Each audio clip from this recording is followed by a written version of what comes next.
Analytical thinking is a pathology of the mind. It is something that dissociates people from their own imagination, an imagination that would be objective and in total servitude of their intentions and interests.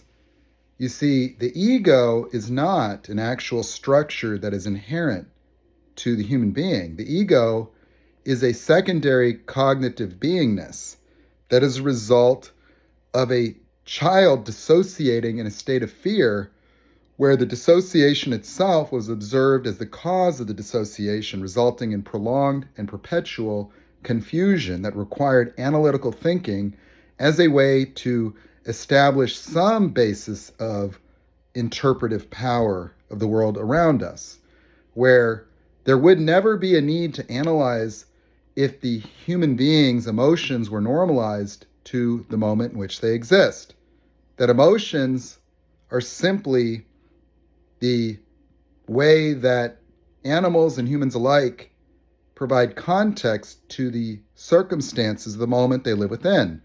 Temporary phenomenon that simply help us define the external experience, where the external experience as experienced is the person, that you just are your experience. And the goal is to understand what's at the source of your experience as to let it go. That your fears of failure, your fears of rejection, your fears of abandonment, your fears of being stupid, your perpetual prolonged confusions, your ruminating mind that keeps you stuck and sequestered, listening to the echoes of ego, where you think that that's thinking. That isn't thinking. That you have no choice. That you don't have limiting beliefs. You simply have words associated with experiential phenomenon through which you attempt to overcome.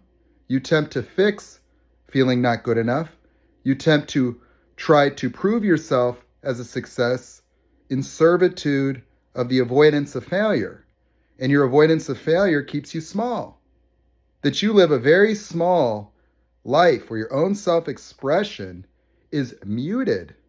Like a child who raised their hand in third grade and was told you're wrong, where being right or wrong isn't even up to you, because you're not the author of any of your own ideas, that you don't even have the capacity to generate understanding or knowledge, and that was part of your training, so that you would not know what's going on in the world around you, so that you would be permanently an intellectual and an emotional subordinate, so that you were educated to confuse words with knowledge, where words are simply tools that enable the communication and the sharing of experiential phenomenon and concepts.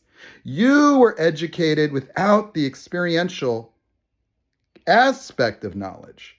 That you, memorizing factoids in a world of right and wrong, in a world of good and bad, have literally turned yourself into a reactionary robot with a fundamental dissociation with reality that makes you completely dependent. And the more fearful and ignorant you are, the more childlike and group thinking you'll be. That people with higher levels of fear and ignorance are the ones that profoundly misinterpret, that have no empathy for everyone else, and live in such fear that they could be baited into racism, misogyny, xenophobia, nationalistic ideologies, and consolidated into political groups or religious groups simply for the power or the preservation of power of other people. And so when you think that you belong to some group and you feel comforted by being in the group holding the pitchforks and torches, you are always on the wrong side of history. That there was one Jesus and everyone else.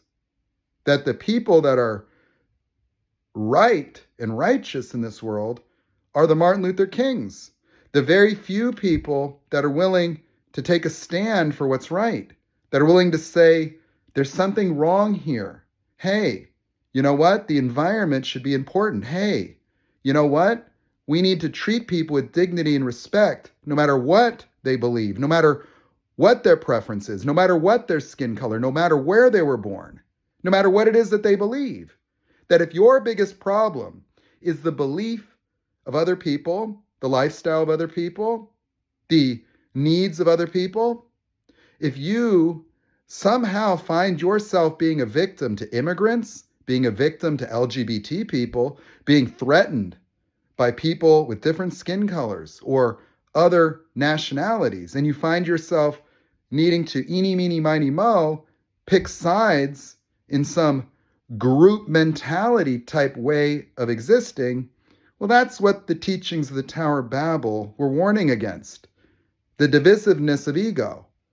The entitlement to righteousness is how you fall short of the glory of God, because God as consciousness is a universal phenomenon of awareness that is entirely objective, that values all life, that does not make a child collateral damage, does not justify putting one in a cage, does not see the artificial and arbitrary boundaries of nations having any definitive power in determining the value of human life, that does not entitle victimhood to history of 100 years old, that doesn't propagate an entitlement, a narcissistic entitlement to destroy life, and says, thou shalt not kill.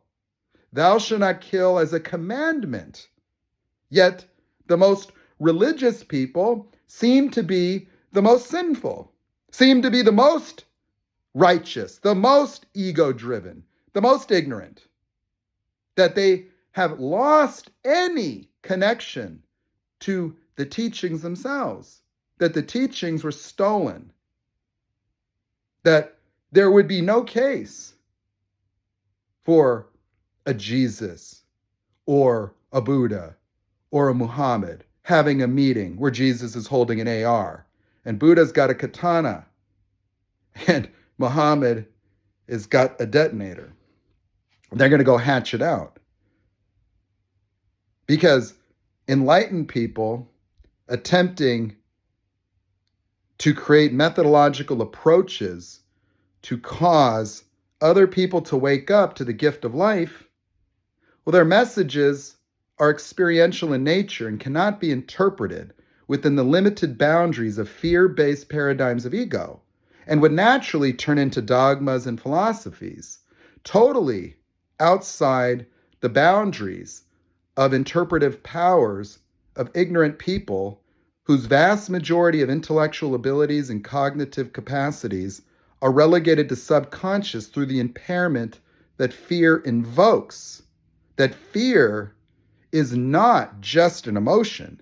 Fear is a cognitive subordination of normal emotions, that fear takes precedent in the animal fight or flight reaction to block the awareness of the animal as to avoid any other instinctive behaviors being activated by disincluding any environmental stimulus from the awareness of the animal on a temporary basis, something that became a permanent segregation between the consciousness of a human and the subconscious, where the quote-unquote higher self remained. And the so-called third eye that mystical idiots online think is a pineal gland is what I would just call the imagination, an experiential overlay to a three-dimensional reality that I've always had, that has always caused me such problems.